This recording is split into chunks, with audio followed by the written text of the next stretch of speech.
নবী না করে যদি শেষ নবীর উম্মত করে পাঠাতে, তাহলে আমরা নিজেকে বেশি ভাগ্যবান মনে করতাম। তো আমরা ওই নবী মুস্তাফার উম্মত হতে পেরেছি।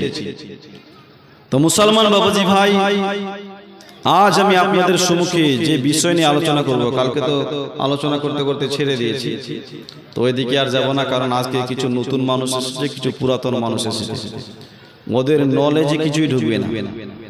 কি বুঝলেন? ঢুকবে? ওদের নলেজে কিছু ঢুকবে না। কালকে ওদের নলেজে ঢুকবে, কিন্তু আজকে যারা নতুন লোক এসেছে ওরা কিছু বুঝতে পারবে না, যে মনে হচ্ছে কি বলবো আর কোথা থেকে ছেড়ে দিল। তো মুসলমান বাবাজি ভাই,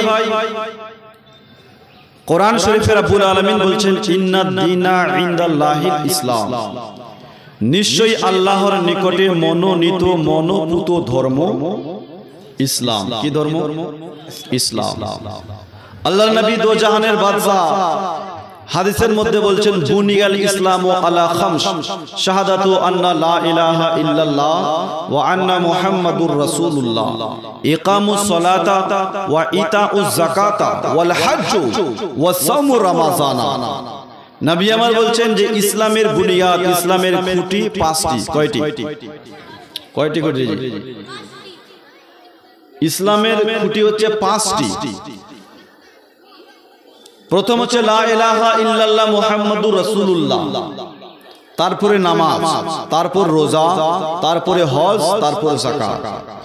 এই পাঁচটি হচ্ছে ইসলামের বুনিয়াদ। আল্লাহর নবী বলছেন, যে সমস্ত লোকের মধ্যে এই পাঁচটি জিনিস থাকবে তার ইসলাম টিকে থাকবে, যার মধ্যে নেই তার ইসলাম ধর্ম টিকে থাকবে না।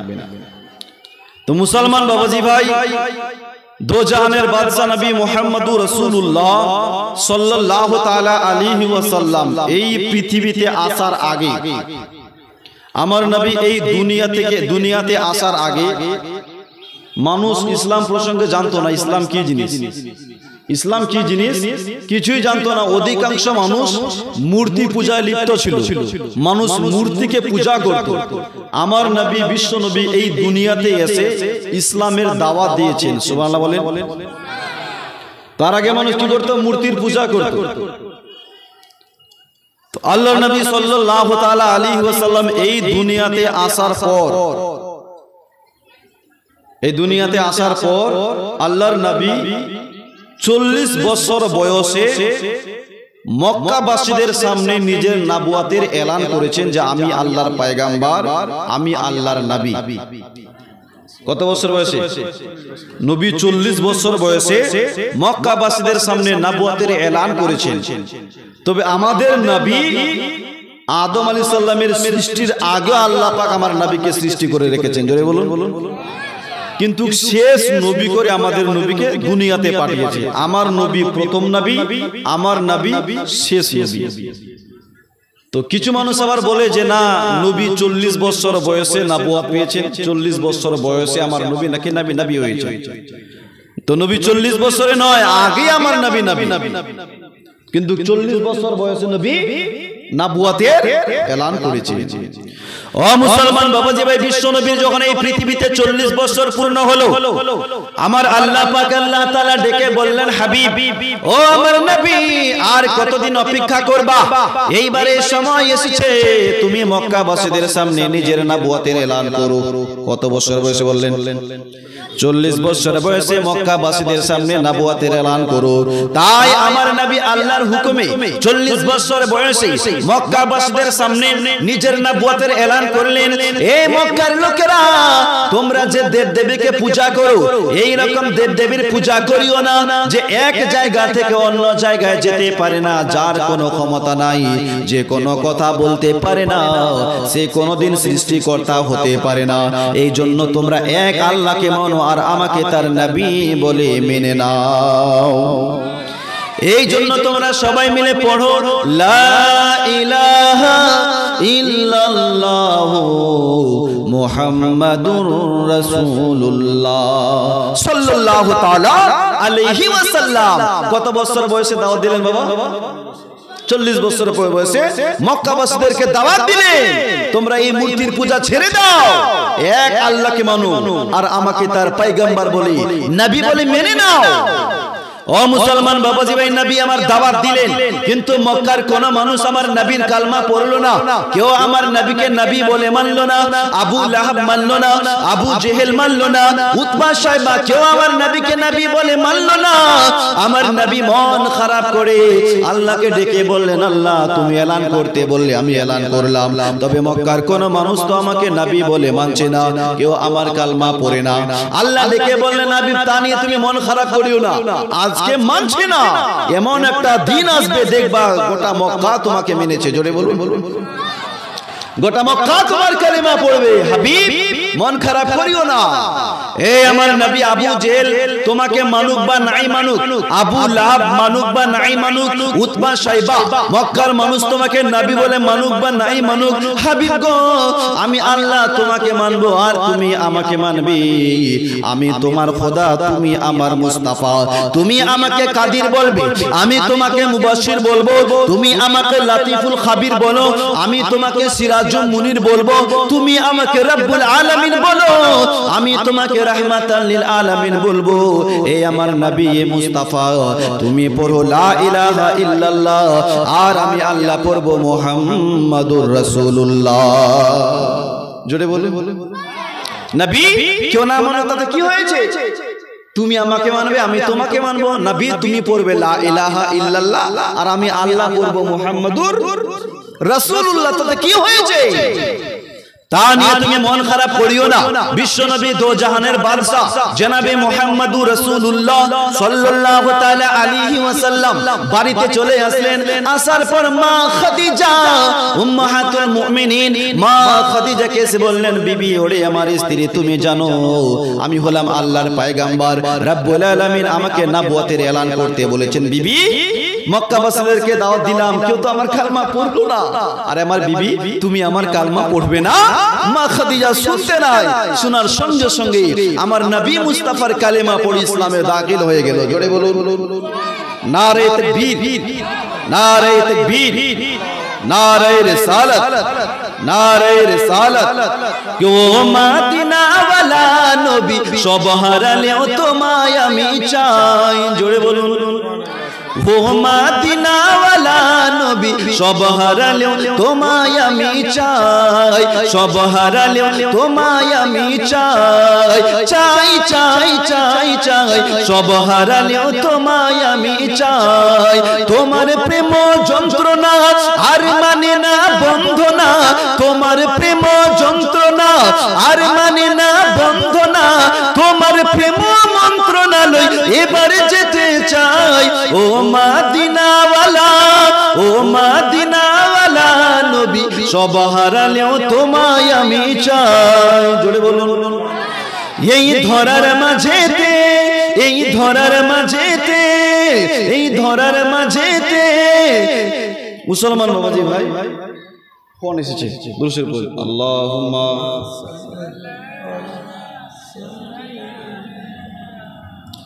মাওলানা মুহাম্মদ সাইয়্যিদিনা মাওলানা। এই ধরার মাঝেতে তুমি ছাড়া কোনজন আছে? দুরূদ বন্ধু আল্লাহুম্মা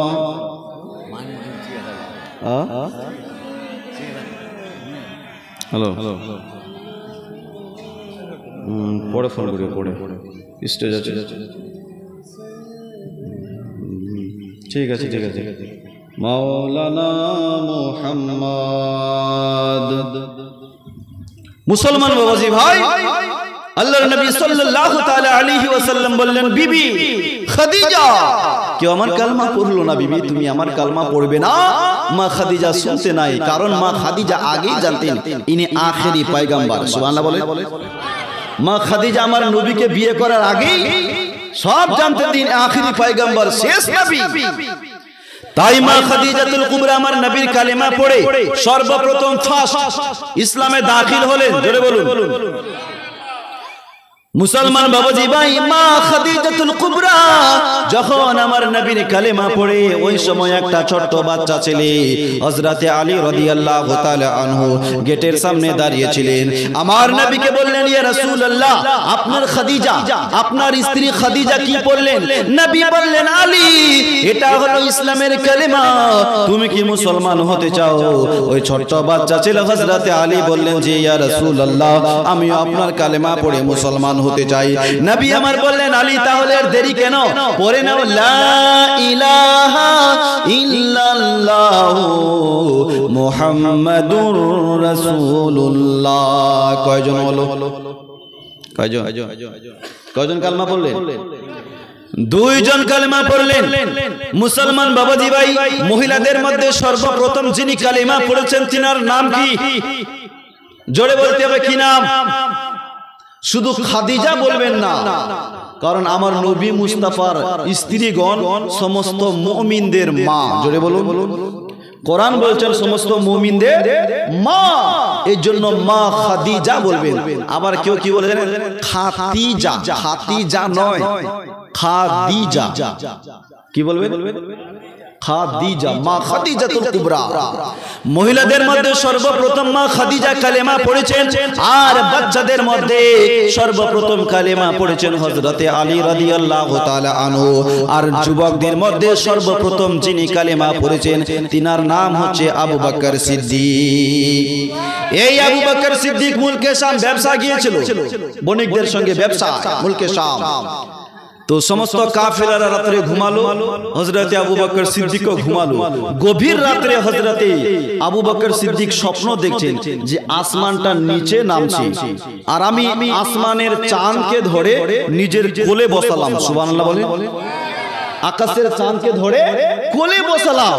এই রকম স্বপ্ন দেখে মাথায় কাজ করে না, আমার এই স্বপ্নের ব্যাখ্যা কি হতে পারে? পার্শ্বে একটা গির্জাঘর ছিল, ওই গির্জাঘরের ভিতরে একটা পণ্ডিত রাহিব ছিল। রাহিব, ওই রাহিবকে গিয়ে বললেন, বাবুজি, আজ রাত্রে আমি স্বপ্ন দেখেছি আকাশের চাঁদকে ধরে আমি নিজের কোলে বসালাম। বাবুজি, একটু বলতে পারবেন আমার এই স্বপ্নের ব্যাখ্যা কি হতে পারে? ওই বহিরা রাহিব বললেন, বাবা, তোমার বাড়ি কোথায়? তো বললেন, মক্কা। তোমার নাম কি? বললেন, আবু বকর। কোন বংশের ছেলে? বলছেন, কুরাইশ বংশের ছেলে আমি। বহিরা রাহিব শোনার পর বললেন, বাবা, তোমার বাড়ি যদি মক্কায় হয়, তোমার নাম যদি আবু বকর হয়, তাহলে শুনে নাও, তোমার স্বপ্নের ব্যাখ্যা হলো এই, নবী আখিরুজ জামান সাল্লাল্লাহু আলাইহি ওয়াসাল্লাম ওই মক্কার মাটিতে জন্ম নেবে, কুরাইশ বংশে জন্ম নেবে। ওই নবী মুস্তাফার তুমি প্রথম খলিফা হবে। এ আবু বকর, ওই নবীর যখন 53 বছর বয়স হবে, মক্কা ছেড়ে মদিনায় হিজরত করবে। গারে সরে ওই নবী আশ্রয় নেবে।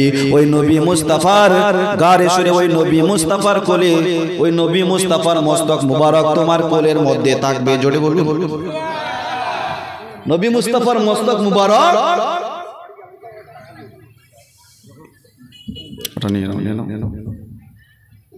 সুবহানাল্লাহ।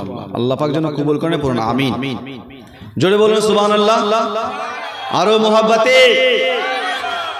ও মুসলমান বাবাজি ভাই, তাই হযরতে আবু বকর সিদ্দিক শোনার পর, স্বপ্নের ব্যাখ্যা শোনার পর সময় বিলম্ব না করে তাড়াতাড়ি করে আপনার মক্কায় আসলো, আর এসে সোজা আমার নবী মুস্তাফার দরবারে গিয়ে আমার নবীর কালেমা পড়ে ইসলামে দাখিল হয়ে গেল।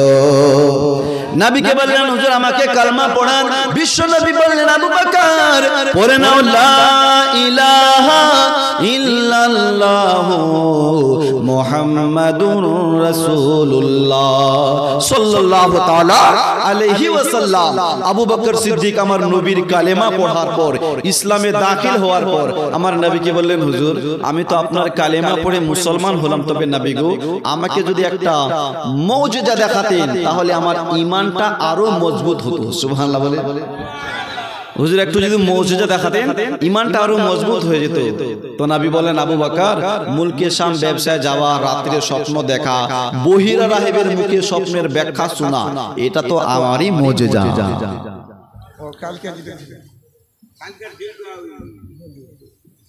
এটা আমারই মুজিজা। এর চাইতে বড় আর কি দেখতে চাও? ও মুসলমান বাবাজি ভাই, হযরতে আবু বকর সিদ্দিক আমার নবীর কালেমা পড়ে কয়জন হলো? আপনারা গুনবেন কয়জন হলো? তিনজন হলো। মহিলাদের মধ্যে সর্বপ্রথম মা খাদিজা, বাচ্চাদের মধ্যে সর্বপ্রথম কে মনে নাই? কি নাম? মাওলাই আলী। আর যুবকদের মধ্যে সর্বপ্রথম হযরতে আবু বকর সিদ্দিক। আর গোলামদের মধ্যে সর্বপ্রথম কালেমা পড়েছেন হযরতে যায়েদ বিন হারিসা। এইভাবে আমার নবী মক্কার মাটিতে মানুষকে কালেমার দাওয়াত দেয়, ইসলামের দাওয়াত দেয়। মানুষ একজন দুজন করে আমার নবীর কালেমা পড়ে পড়ে ইসলাম ধর্ম কবুল করে। কিন্তু আবু লাহাব, আবু জেহেলরা চুপচাপ বসে ছিল না। আবু লাহাব, আবু জেহেল বারবার করে আমার নবীকে বাধা দেয়, হে আব্দুল্লাহর ছেলে, কেন ইসলাম ধর্ম প্রচার করো? খবরদার, ইসলাম ধর্ম প্রচার করবে না। তুমি যা চাইবে তোমাকে দেওয়া লাগবে, যা চাইবে দেব। সুন্দরী মেয়ে চাও, সুন্দরী মেয়ে তোমাকে দেব। ধন দৌলত চাও, ধন দৌলত তোমাকে দেব। কিন্তু খবরদার, ইসলাম ধর্ম প্রচার করবে না, না হলে তোমার খবর আছে। নবী আমার বলেছিলেন, হে আবু জেহেল, হে শয়তানেরা, তোমরা যদি এক হাতে আমার সূর্য এনে দাও, অন্য হাতে চাঁদ এনে দাও, তবু আমি মুহাম্মদ এই ধর্ম থেকে এক তিল সরে যাব না। আরো জোরে বলে, তবু আমি মুহাম্মদ এক তিল সরে যাব না। তোমাদের ধর্ম তোমার কাছে, আমার ধর্ম আমার কাছে। লাকুম দীনুকুম ওয়ালিয়া দীন। আমি তো আমার ধর্ম নিয়েই থাকবো। সুবহানাল্লাহ বলে। তাই মুসলমান বাবাজি ভাই, বিশ্ব নবী দো জাহানের বাদশা জনাবে মুহাম্মদুর রাসূলুল্লাহ সাল্লাল্লাহু আলাইহি ওয়াসাল্লাম মানুষকে কালেমার দাওয়াত দেয়, বড় কষ্ট করে আমার নবী মানুষকে কালেমা পড়ায়। একদিন বিশ্ব নবী দো জাহানের বাদশা কাবা শরীফের ভিতরে ছিল, আবু জেহেল কাবার ভিতরে ছিল। আবু জেহেল আমার নবীকে দেখলেন তো মনে হচ্ছে তার শরীরের মধ্যে আগুন লেগে গেল। আবু জেহেল আমার নবীর নিকটে চলে, হে মুহাম্মদ, তোমাকে যে বারবার বলি কথা কি কানে যায় না? তোমাকে বলছে না ইসলাম ধর্ম প্রচার করবে না? কেন ইসলাম ধর্ম প্রচার করো? তো আবু জেহেল কি করলেন বাবা, আমার নবী মুস্তাফার নিকটে এসে বিশ্ব নবী সাল্লাল্লাহু তাআলা আলাইহি ওয়াসাল্লামকে এমন ভাবে মারলেন, আমার নবী মুস্তাফার মস্তক ফাটিয়ে দিল। আল্লাহর নবী সাল্লাল্লাহু তাআলা আলাইহি ওয়াসাল্লাম সিজদায়, আবু জেহেল আমার নবী মুস্তাফার মস্তক আপনার পা রেখে এইভাবে কোসলাতে আরম্ভ করলো এবং বিশ্ব নবীর মস্তক মুবারক খান ধরে কাবা শরীফের দেওয়ালে পাঁচিতে এইভাবে মারতে আরম্ভ করলো, মস্তক খানা ধরে। আল্লাহর নবী সাল্লাল্লাহু আলাইহি সাল্লামের মাথা মোবারক ফেটে ফিনকির মতন রক্ত ঝরে।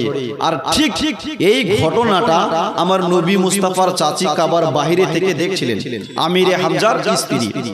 উনি বাইরে থেকে দেখলেন, ওই সময় কিচ্ছু বললো না, কারণ আবু জেহেল একটা দুষ্ট শয়তান ছিল, কিচ্ছু বললো না, চুপচাপ বাড়িতে গেল। যাওয়ার পর নিজের স্বামী হযরতে আমিরে হামজাকে বললেন, স্বামী জান, ওগো আমার মাথার তাজ, আজ আপনাকে একটা কথা বলবো। কি কথা? বলছে, আমি কাবা শরীফের পাশেই ছিলাম, তো দেখছি এই আবু জেহেল তোমার ওই ভাতিজা আব্দুল্লাহর ছেলেকে আজ এমন মারলো, মারতে মারতে তাহার মাথা ফাটিয়ে দিয়েছে। তুমি চাচা হয়েছো, কেন প্রতিবাদ করো না? ইয়েতিম বলে কি তাকে সবাই মারবে? মা হারা বাপ হারা সন্তান বলে কি তাকে সবাই মারবে? তুমি চাচা হয়েছো, কেন প্রতিবাদ করো না? আমিরে হামজা শুনতেন, চোখ মুখ লাল হয়ে গেল আর বলতে লাগলেন, বিবি, আজকাল দেখি আবু জেহেল সব সময় আমার ভাতিজার পেছনে পড়ে থাকে, আজ আমার হাত থেকে আবু জেহেলকে কেউ বাঁচাতে পারবে না। কথাটা শোনার সঙ্গে সঙ্গে বেরিয়ে গেল। মুসলমান কাবা শরীফে গেল, গিয়ে দেখছেন আবু জেহেল ওইখানেই আছে, মারার পরে ওইখানেই আছে। আমিরে হামজা বললেন, এই আবু জেহেল, আমার ভাতিজাকে কেন মেরেছো? আমার ভাতিজা আব্দুল্লাহর ছেলেকে কেন মারলা? কি অন্যায় করেছে, কি অপরাধ করেছে, কেন তুমি মেরেছো? বলো। কথা বলে না। আরে কেন মারলা? কথা বলে না। ও মুসলমান বাবাজি ভাই, আমিরে হামজা আবু জেহেলের নোংরা মাথাটা ধরে যেইভাবে আমার নবী মুস্তাফার মস্তক মুবারক খানা ধরে কাবার পাঁচিতে মারছিলেন বাবা, ঠিক তেমনি আমিরে হামজা আমার নবী মুস্তাফার চাচা আবু জেহেলের নোংরা মাথাটা ধরে কাবার পাঁচিতে এইভাবে মারতে শুরু করেছে। মারতে মারতে মাথা ফাটিয়ে দিয়েছে। ও মুসলমান বাবাজি ভাই, আবু জেহেলকে মারার পর আমিরে হামজা সোজা নবীর বাড়িতে গেল। যাওয়ার পর বললেন, ভাতিজা, ও আমার ভাতিজা কোথায় আছো? তাড়াতাড়ি বেরিয়ে আসো। আমার নবী চাচার আওয়াজ শুনতে ঘর থেকে বেরিয়ে আসলো। এসে বললেন, চাচা ডাকছেন? হ্যাঁ ডাকছি। কেন চাচা? বলছেন, ভাতিজা তুমি খুশি হয়ে যাও। কেন? বলছে, এখনই আমি তোমার বদলা নিয়ে আসলাম। তোমার বদলা নিয়ে আসলাম। আবু জেহেল তোমার মাথা ফাটিয়েছে, আমি আবু জেহেলের মাথা ফাটিয়েছি, ভাতিজা খুশি হয়ে যাও। নবী আমার বললেন, চাচা আবু জেহেলকে মেরেছো তাতে আমি খুশি নয়। ওগো আমার প্রাণের চাচা, রব্বুল আলামিন আমাকে বদলা নেবার জন্য পাঠায় নাই, রব্বুল আলামিন আমাকে প্রতিশোধ নেবার জন্য পাঠায় নাই, রব্বুল আলামিন আমাকে রাহমাতাল লিল আলামিন করে পাঠিয়েছে। আরো জোরে বলুন। ও আমার প্রাণের চাচা, আবু জেহেলকে মেরেছো তাতে আমি খুশি নয়, রব্বুল আলামিন গোটা পৃথিবীর জন্য আমাকে রাহমাতাল লিল আলামিন করে পাঠিয়েছেন। যেমন আমি নিজের বন্ধুর জন্য রহমত, শত্রুর জন্য রহমত, যেমন মানুষের জন্য রহমত, ঠিক তেমনি জানোয়ারের জন্য রহমত। রব্বুল আলামিন গোটা বিশ্বের জন্য আমাকে রাহমাতাল লিল আলামিন করে পাঠিয়েছেন। ওগো আমার প্রাণের চাচা, আবু জেহেলকে মেরেছেন তাতে আমি খুশি নয়। চাচা আমাকে খুশি করতে চান তাহলে আমার কালেমা পড়ে নিন। জোরে বলুন। আরো মোহাব্বতে, চাচা আমাকে খুশি করতে চান তাহলে আমার কালেমা পড়ে নিন। চাচা এত সুন্দর মুখখানা জাহান্নামের আগুনে কেমন করে জ্বালাবে? ওগো আমার চাচা, আপনি যদি একবার কালেমা পড়ে নেন বাকিটা আল্লাহর সঙ্গে আমি বুঝে নিব। আপনি একবার কালেমা পড়েন, বাকিটা আল্লাহর সঙ্গে আমি বুঝবো। আমির হামজা বললেন, ইয়া রাসূলুল্লাহ, ইয়া হাবিবাল্লাহ, নবী গো, ও নবী, আপনি যদি এতেই খুশি হন তাহলে এই জেনে আমি আমার ধর্ম ছেড়ে দিলাম, আপনার কালেমা পড়ে ইসলামে দাখিল হয়ে গেলাম। আমির হামজা পড়ে নিলেন, লা ইলাহা ইল্লাল্লাহু মুহাম্মাদুর। হে হাজারো ব্যথা বেদনার পরে ফিরে আসনি তুমি আপন ঘরে, দিনের আলো তুমি ছড়িয়ে দিতে চলে গেলে মদিনায় মক্কা ছেড়ে। হে রাসূল তোমাকে ভুলি আমি কেমন করে, হে রাসূল তোমাকে ভুলি আমি কেমন করে। খেয়ে না খেয়ে দিন প্রচারের কাজে নিজেকে দিয়েছো বিলিয়ে, তায়েফের কাফেরেরা চিনল না এই আলো, দুষ্টু ছেলেদের পিছু দিল লেলিয়ে। পাথরের আঘাতে ক্ষত বিক্ষত হয়ে, পাথরের আঘাতে ক্ষত বিক্ষত হয়ে সারা শরীর থেকে রক্ত ঝরে।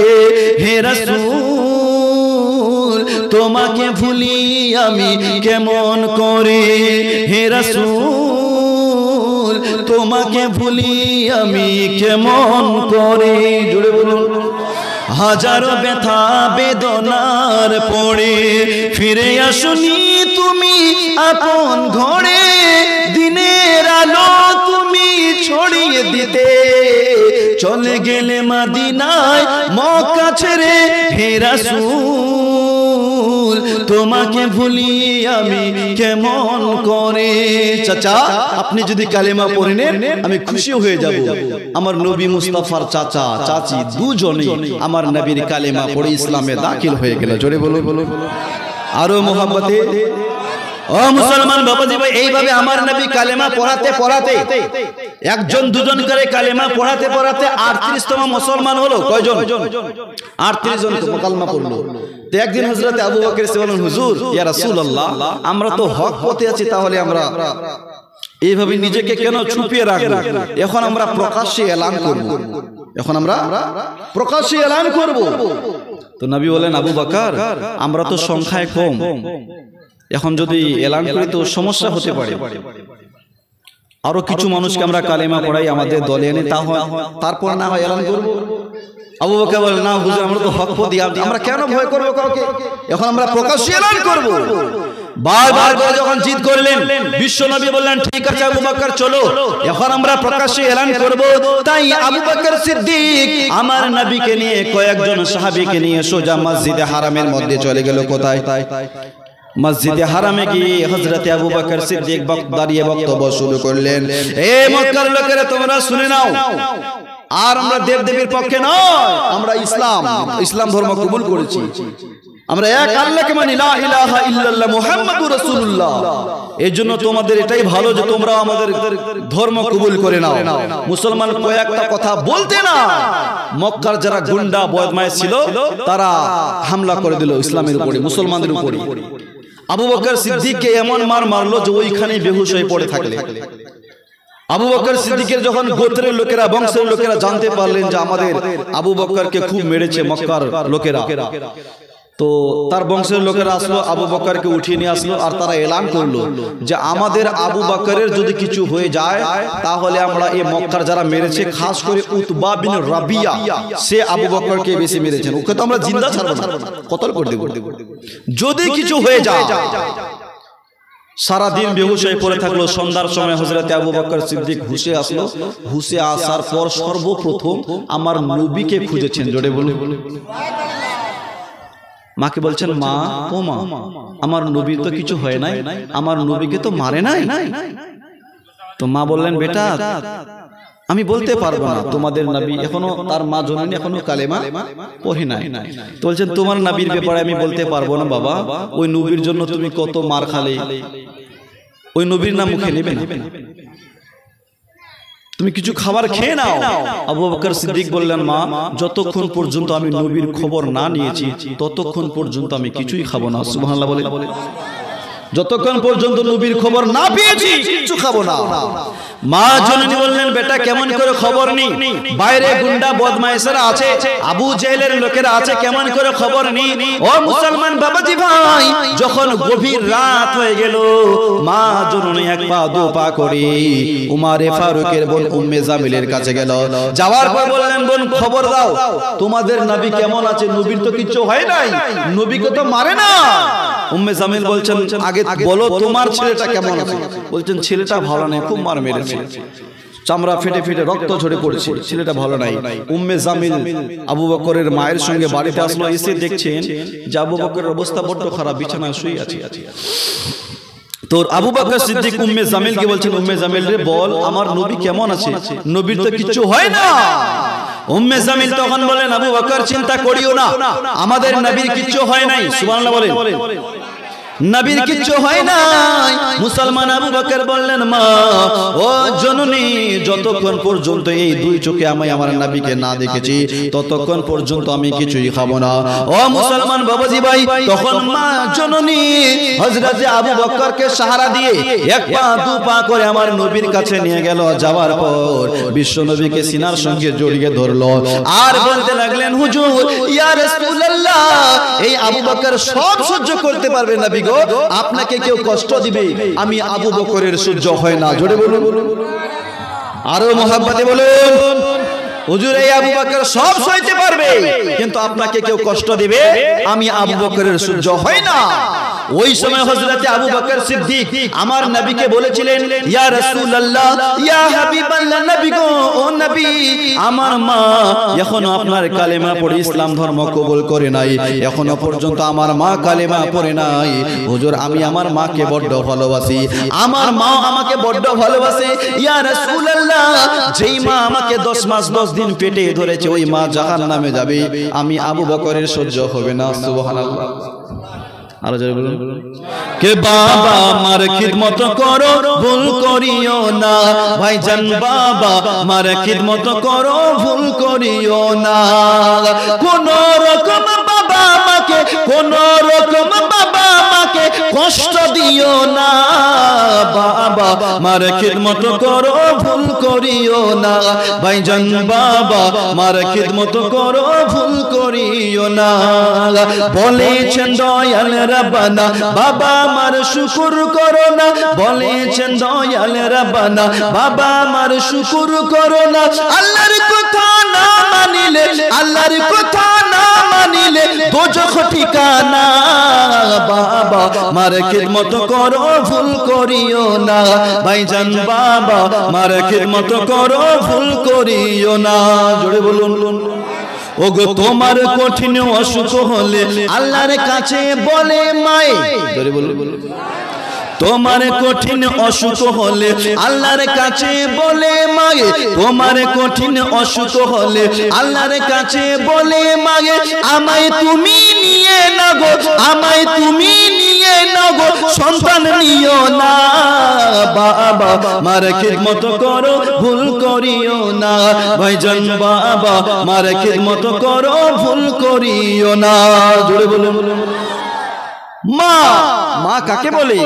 আল্লাহর নবী সাল্লাল্লাহু তাআলা আলাইহি ওয়াসাল্লাম বললেন, দুনিয়ার মানুষ মওলানার দোয়া কবুল হতেও পারে নাও পারে, কিন্তু মা বাবার দোয়া কবুল। জোরে বলুন। আমার দোয়া কবুল হতেও পারে নাও পারে, কিন্তু মা বাবার দোয়া কি মিস হবে বাবা? হবে। বিশ্ব নবী বললেন, তিন ব্যক্তির দোয়া কারেন্টের মতন কবুল হয়। নাম্বার 1 মুসাফিরের দোয়া, নাম্বার 2 মজলুমের দোয়া, নাম্বার 3 পিতামাতার দোয়া। এমন এক পিতামাতা জিনিস যারা বদদোয়া করলেও কবুল হয়ে যায়, আর ভালো দোয়া করলেও কবুল হয়ে যায়। সুবহানাল্লাহ বলেন। তো আবু বকর সিদ্দিক বললেন, ইয়া রাসূলুল্লাহ, নবী গো, ও নবী, আমার মা তো এখনো কালেমা পড়ে নাই। যেই মা আমাকে 10 মাস 10 দিন পেটে ধরেছে, সেই মা জাহান্নামে যাবে। হুজুর, আমার সহ্য হবে না, একটু আমার মায়ের জন্য দোয়া করে দিন না গো নবী। ও মুসলমান বাবাজি ভাই, আল্লাহর নবী সঙ্গে সঙ্গে হাত তুলে দোয়া করলেন, রব্বুল আলামিন আবু বকরের মায়ের অন্তরে কালেমার বাণী ঢুকিয়ে দাও। মুসলমান নবী দোয়া করতে দেরি, কিন্তু কবুল করতে দেরি করে না। আল্লাহ। ও মুসলমান নবী দোয়া করলেন, আবু বকরের মা ঘরের ভিতর থেকে এসে আমার নবীর কাছে এসে আমার নবীর কালেমা পড়ে মুসলমান হয়ে গেল। সুবহানাল্লাহ বলেন। কয়জন হলো বাবা? কয়জন? 38তম ছিল, 39 জন মানুষ পূর্ণ হলো। মুসলমান বাবাজি ভাই, যে 39 জন মানুষ হতে নাই, ওইদিকে খবর গেল উমারে ফারুকের কানে, এখনো কিন্তু সে কালেমা পড়ে নাই। উমারের কানে গেল যে আব্দুল্লাহর ছেলে মুহাম্মদ একজন দুজন করে মক্কার মাটিতে 39 জন মানুষকে কালেমা পড়িয়েছে। তো সে বললেন, 39 তো হয়েছে, কিন্তু আমি উমর 40তম মুসলমান পূর্ণ হতে দেব না। 39 তো হয়ে গেছে, তবে 40 হতে দেব না। আর যারাই কালেমা পড়েছে সবারই গলা কাটবো। কার কথা? কার কথা? উমারে ফারুকের কথা। 39 তো হয়েছে, দেখি আব্দুল্লাহর ছেলে মুহাম্মদ 40 জন কিভাবে বানায়। যারা কালেমা পড়েছে ছাড়বো না, যে পড়িয়েছে তারও গলা কাটবো। ও মুসলমান বাবাজি, আমার আল্লাহ ডেকে বলেন, উমর বড় বড় ঢিপ মারো না, এই উমর বড় বড় ভাষণ মারো না, 39 হয়েছে, তুমি 40 হতে দেবে না, দেখি কেমন করে আটকাও। উমর গো, দুনিয়াতে তো হাজার হাজার মানুষ আছে, তাদেরকে দিয়ে নয়, তুমি যেহেতু হতে দিবে না, এই উমর আমি আল্লাহ 40তম মুসলমান তোমাকে দিয়ে বানাবো। আরো জোরে বলা যাবে? উমর হতে দিবে না, এত বড় চ্যালেঞ্জ। তো দুনিয়াতে তো লাখ লাখ মানুষ আছে, তাদেরকে দিয়ে নয়, তুমি যেহেতু হতে দিবে না, তো 40তম মুসলমানটা তোমাকে দিয়েই বানাবো। সুবহানাল্লাহ বলে। এটাই হচ্ছে আমি আল্লাহর ছেলে, উমর হতে দিবে না, দেখি কেমন করে আটকাও। তাই সাইয়েদনা উমারে ফারুক আযম রাদিয়াল্লাহু তাআলা আনহু হাতে তলোয়ার নিয়ে বিশ্ব নবীর বাড়িতে ছুটলো। যারা কালেমা পড়েছে কাউকে ছাড়বো না, যে পড়েছে তাকে জিন্দা ছাড়বো না। ও মুসলমান, নবীর বাড়িতে যায়, মাঝ রাস্তায় একটা লোকের সঙ্গে সাক্ষাৎ হলো। লোকটা জিজ্ঞাসা করলেন, উমর কোথায় যাও তলোয়ার নিয়ে? বলছেন, নবীর গলা কাটতে। কেন? ওই নবী আমাদের ধর্ম চলতে দেয় না, আমাদের দেব দেবীকে গালিগালাজ দেয়, এই জন্য ওই নবী মুস্তাফার গলা কাটতে যায়। আর যারা কালেমা পড়েছে তাদেরকেও ছাড়বো না, সকলের আজকে গলা কাটবো। তো লোকটা শোনার পর হাসছে, হাসতে হাসতে বলছেন, উমর যে 39 জন মানুষ কালেমা পড়েছে, ওই 39 জনের মধ্যে তোমার আপন বোন ফাতেমা বিনতে খাত্তাব, সেও তো ওই নবীর কালেমা পড়ে নিয়েছে। জোরে বলুন, আর একটু মুহাব্বতে বলুন। উমর খবর নিয়েছে বাড়ি, তোমার বাড়িতে ওই নবীর কালেমা পড়েছে, তোমার বোন ফাতিমা। শুধু তোমার বোন নয়, তোমার দুলহা ভাই, সেও তো ওই নবীর প্রেমে পাগল। তোমার দুলাভাই শাহিদ, সেও ওই নবীর প্রেমে পাগল। উমর শুধু বাইরের লোককে কতল করবা না, নিজের বোনকেও করবা না, নিজের বোন বলে ছেড়ে দিবা। উমর ফারুক আযম বললেন, ভাই আমার বাড়িতে কালেমা পড়লো আর আমি জানলাম না, তুমি কেমন করে জানলা? তুমি কেমন করে জানলা? বলছে, আমি খবর নিয়ে দেখেছি। খবর নিয়ে দেখো আগে, তোমার বোন কালেমা পড়ে নিয়েছে। ওই সময় উমর ফারুক আযম বললেন, ভাই তোমার কথা যদি সত্য হয় বোনকেও ছাড়বো না, আর যদি মিথ্যা হয় সবাইকে বাদ দিয়ে আগে তোকে কাটবো। উমর ফারুক একটু নবীর জালালি সাহাবী ছিলেন, পাওয়ারফুল সাহাবী।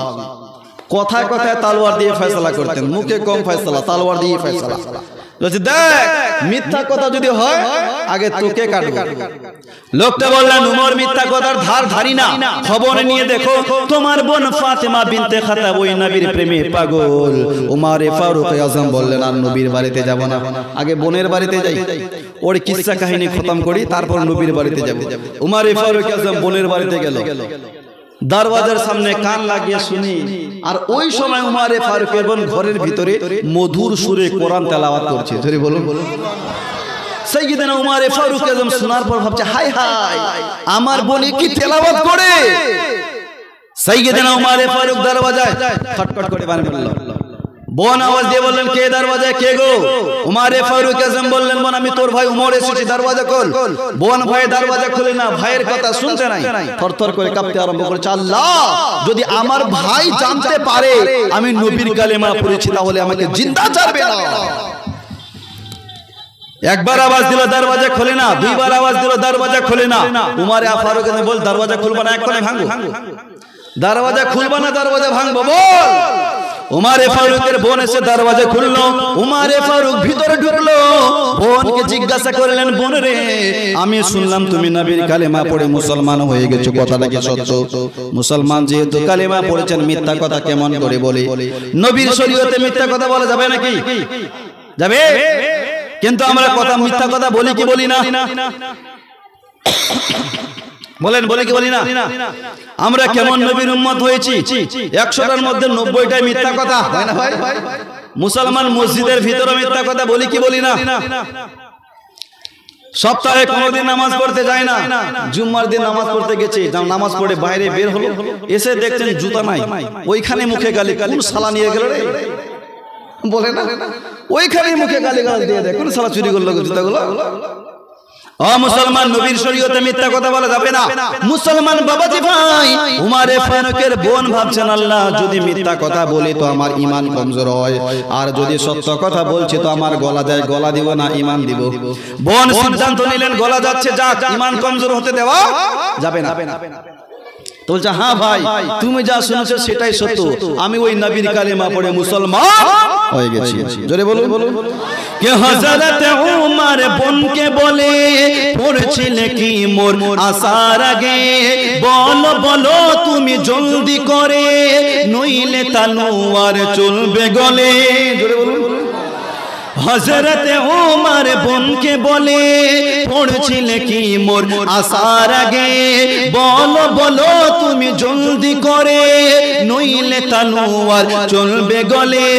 হযরত উমর বোনকে বলে পড়ছিলে কি মোর আসার আগে, বলো বলো তুমি জলদি করে নইলে তলোয়ার চলবে গলে।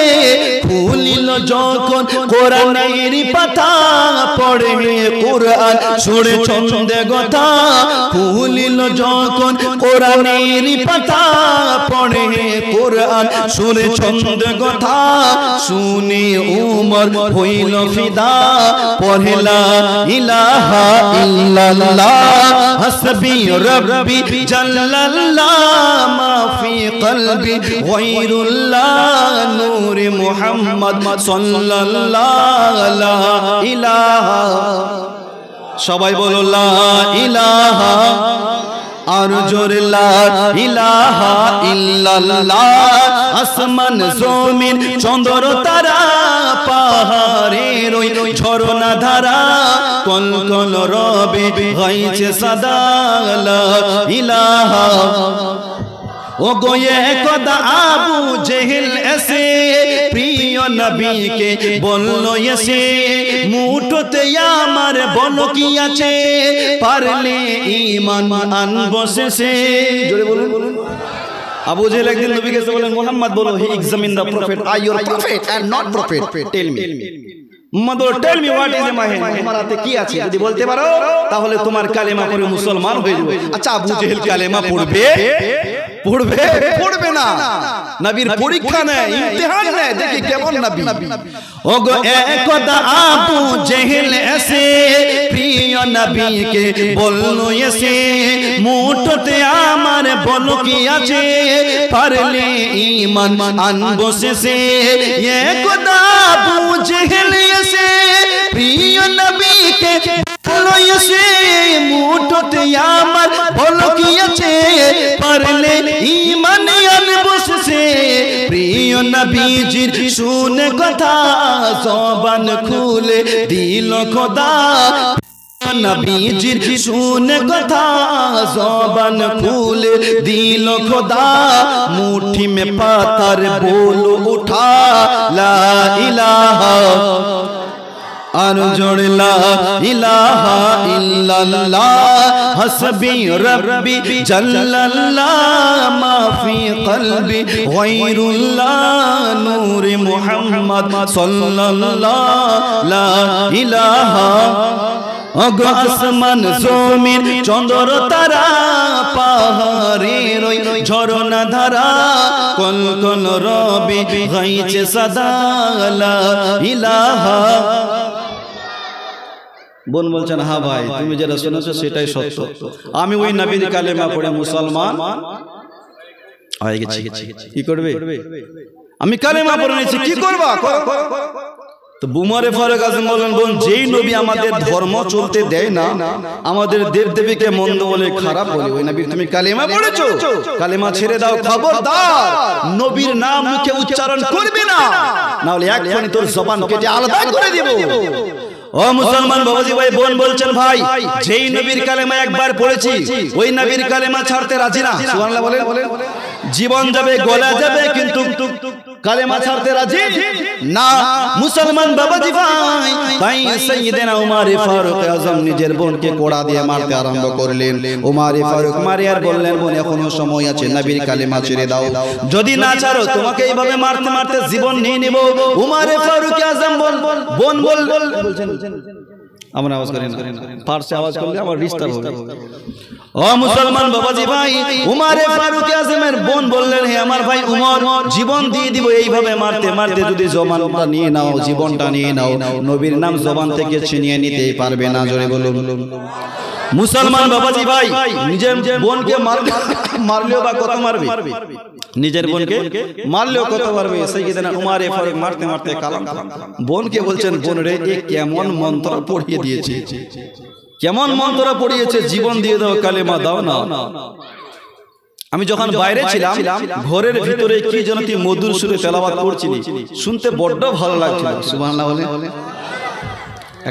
বোন একটু শোনাবে বলছে এই মুহূর্তে তো তোমাকে শোনাতে পারবো না কেন বোন বলছে তুমি নাপাক অবস্থায় আছো কারণ ওই সময় আমি দুনিয়ার কোনো কিতাব পড়ি না আমি ওই সময় আমার আল্লাহর কালাম পড়ছিলাম জোরে বলুন ভাই শুনতে চাও বলছে হ্যাঁ তাহলে যাও গোসল করো উযু বানাও পাক পবিত্র জায়গায় বসো তারপর তোমাকে শোনাবো তাই সাইয়েদনা উমর ফারুক আজম গোসল করলো উযু বানালো পাক পবিত্র জায়গায় বসলো এইবারে বোন মধুর সুরে কোরআন পড়তে আরম্ভ করেছেন কোরআনের তেলাওয়াত শুনে উমর ফারুক পাগল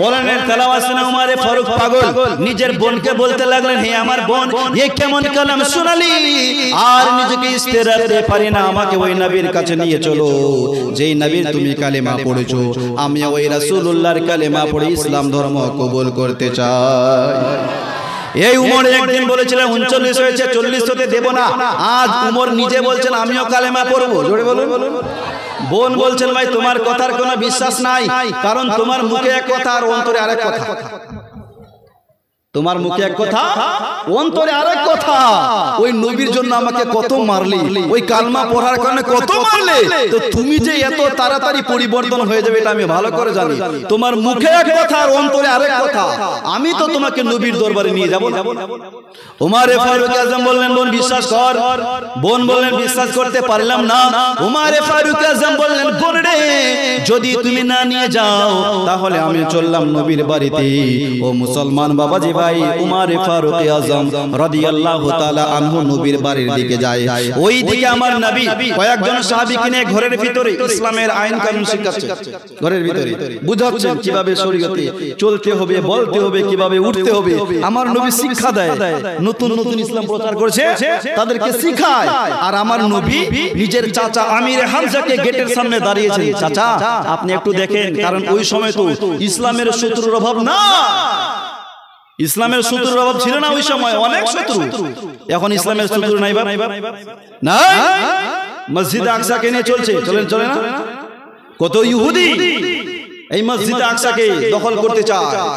कि हर मान निमन बोना कबू अल्लाह मदेर भरोसा करब लड़ब जितब मोरा लब्बाइकल आकसा जोड़े बोलुन हर मान निमन बोना कबू अल्लाह मदेर भरोसा करब लड़ब जितब मोरा लब्बाइकल आकसा लब्बाइकल आकसा लब्बाइकल आकसा तोल धुनिया कोई साथे लब्बाइकल आकसा जोड़े बोलुन বিশ্বের কোন শক্তিকে মোরা করি না কোন ভয় সকল বাধা ছিন্ন করে আনবই বিজয় বিশ্বের কোন শক্তিকে মোরা করি না কোন ভয় সকল বাধা ছিন্ন করে আনবই বিজয় দেখের চেয়ে এখনো আছে এ যুগের আবাবিল দেখের চেয়ে এখনো আছে এ যুগের আবাবিল হবে হবে যুদ্ধে যোগী আমার ফিলিস্তিন হবে হবে যুদ্ধে যোগী আমার ফিলিস্তিন আমার ফিলিস্তিন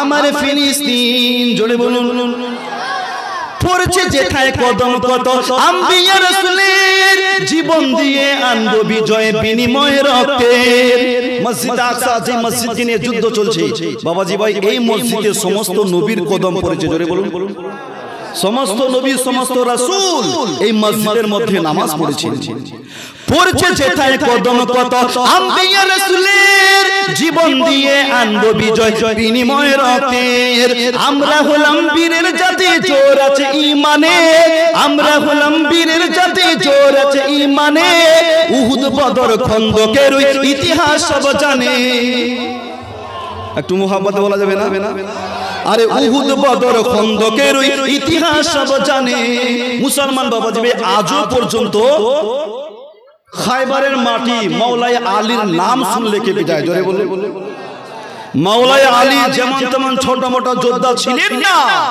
জঙ্গে খায়বারের মধ্যে যখন লড়াই করতে করতে মাওলানা আলীর ঢাল ভেঙে যায় তো মাওলানা আলী রেগে গিয়ে খায়বারের একটা লোহার দরওয়াজা ছিল খায়বারে একটা লোহার দরওয়াজা ছিল গেট ছিল মাওলানা আলী সেটাকে ভেঙে নিজের ঢাল বানিয়েছে লেখকগণ লেখেন ওই লোহার দরওয়াজার ওজন ছিল 150 মণ কত মণ